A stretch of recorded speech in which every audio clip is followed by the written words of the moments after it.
चलो, जो next topic हमारा है परिचन परितंत्र के घटक, कंपोनेंट ऑफ इकोसिस्टम। देखिए, इकोसिस्टम के कौन कौन घटक होते हैं। तो बेसिकली यहाँ पे दो प्रकार के कंपोनेंट पाए जाते हैं, दो प्रकार के घटक पाए जाते हैं जिससे मिलके इकोसिस्टम बना होता है। पहला हो जाता है अजैविक घटक, अजैविक घटक यानी कि एबायोटिक, एबायोटिक कंपोनेंट।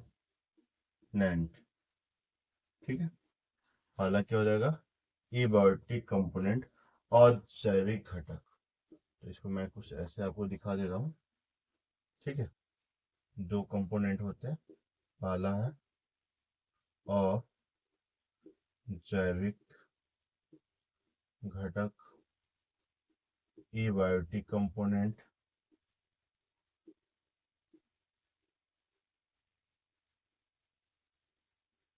ठीक है, और दूसरा हो जाता है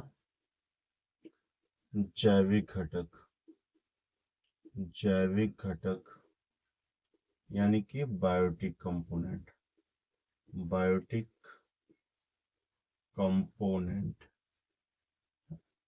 है ना। तो दो प्रकार के घटक पाए जाते हैं। और जैविक घटक जिसमें जीवन नहीं होता है, लेकिन यह भी इकोसिस्टम के बहुत ही महत्वपूर्ण कंपोनेंट घटक होते हैं। जैविक घटक जिसमें जीवन पाया जाता है, और यह भी इकोसिस्टम, किसी भी इकोसिस्टम के सबसे महत्वपूर्ण घटक के रूप में जाने जाते हैं। अब अगर हम एबायोटिक घटक की बात करते हैं, तो इसमें कौन कौन आ जाएंगे एबायोटिक घटक में। सबसे पहले वातावरण, वातावरण इन्वायरमेंट या क्लाइमेट, क्लाइमेट। ठीक है, जिसमें अगर हम क्लाइमेट की बात करते हैं तो इसमें आ जाएगा ताप, प्रकाश, वायु, जल। ये सभी एबायोटिक घटक हैं। ठीक है, ह्यूमिडिटी, न, हाँ, नमी, और मतलब और भी बहुत से घटक हो सकते हैं या होते हैं। ह्यूमिडिटी, रैन, ये सभी ईटीसी एबायोटिक कंपोनेंट के घटक है जो वातावरण के अंतर्गत आते हैं। दूसरा जो अजैविक घटक है वह है कार्बनिक घटक,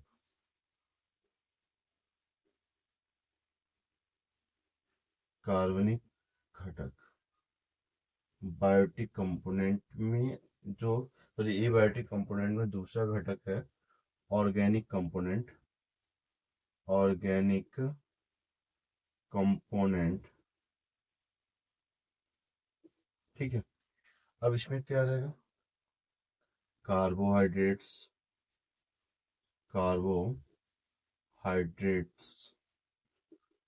प्रोटीन, फैट, है ना। यह सभी के सभी nucleic acid, nucleic acid and other organic component, organic component. ठीक है, etc।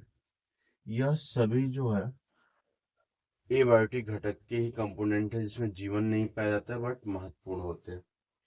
तीसरा होता है अकार्बनिक घटक, अकार्बनिक घटक, abiotic, abiotic component, abiotic component. और एबायोटिक कंपोनेंट में जितने भी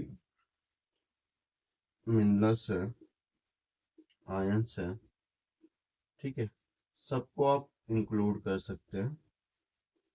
ठीक है, यह भी इम्पोर्टेंट है और वातावरण में महत्वपूर्ण भूमिका निभाते हैं।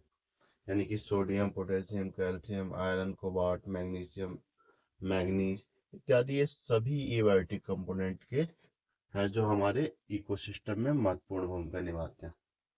जबकि अगर हम दूसरी तरफ बात करते हैं, है ना, जैविक घटक की, तो जैविक घटक में क्या होता है, जिसमें जीवन हो, जिसमें जीवन होता है, उसे हम क्या कहते हैं, जैविक घटक कहते हैं। अब इसमें सबसे पहला आता है उत्पादक। उत्पादक यानी कि प्रोड्यूसर। तो बायोटिक घटक को भी बांटा गया, और इसमें सबसे पहला घटक होता है, वह होता है उत्पादक, प्रोड्यूसर।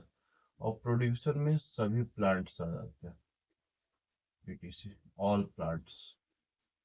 ऑल प्लांट्स, जितने भी प्लांट्स हैं वो सभी किस क्या कहलाते हैं, उत्पादक, यानी कि जो भोजन का निर्माण करते हैं। दूसरा हो जाता है उपभोक्ता, यानी कि बायोटिक घटक में जो दूसरा कंपोनेंट है वह है उपभोक्ता, कंज्यूमर। ठीक है, कंज्यूमर। कंज्यूमर जो होता है वो उत्पादक पे निर्भर होता है। तो कंज्यूमर को भी बांट दिया गया, प्राइमरी कंज्यूमर, प्राथमिक उपभोक्ता,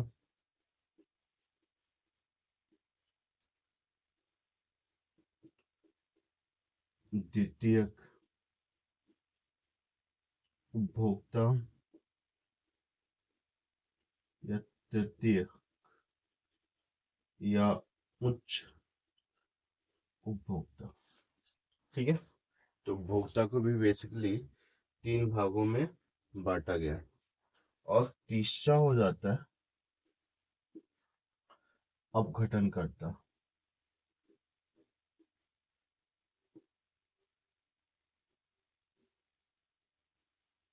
अपघटनकर्ता यानी कि डिकम्पोजर।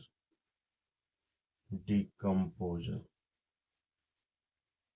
ठीक है, तो अगर हम देखें तो परितंत्र के घटक या कंपोनेंट ऑफ इकोसिस्टम क्या होते हैं।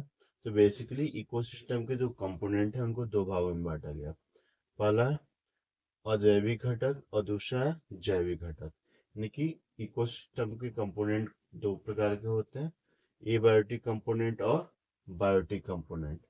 एबायोटिक कंपोनेंट में वातावरण है, कार्बनिक घटक है और अकार्बनिक घटक है। वातावरण में ताप, प्रकाश, वायु और जल होता है, ह्यूमिडिटी होती है, रैन होती है, ये सभी वातावरण के ही भाग होते हैं। कार्बनिक घटक में क्या होता है, carbohydrate, protein, fat, nucleic acid and other कार्बनिक कंपाउंड भी पाए जाते हैं। अकार्बनिक घटक के रूप में होता है, एबायोटिक कंपोनेंट में होता है सोडियम, पोटेशियम, कैल्शियम, मतलब जितने भी आयंस या एटम्स हैं वो सब पाए जाते हैं, एलिमेंट्स होते हैं वो पाए जाते हैं। जैविक घटक बायोटिक कंपोनेंट कौन होता है, जिसमें जीवन होता है, जो सरवाइव करता है, जिसमें जीवन होता है उसे हम क्या कहते हैं, बायोटिक कंपोनेंट कहते हैं। इसमें क्या है, पहला है उत्पादक, प्रोड्यूसर, जितने भी हरे पेड़ पौधे हैं वो सभी प्रोड्यूसर में आते हैं।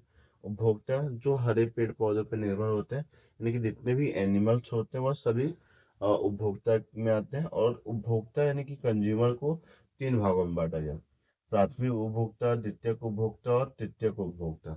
और चौथा क्या है, अपघटन करता, सॉरी, तीसरा क्या है, जैविक घटक का अपघटन करता, डिकम्पोजर, कवक, जीवाणु, ये क्या है, डिकम्पोजर है। ठीक है, इतना समझ में आ गया आपको। चलिए नेक्स्ट आगे बढ़ते हैं।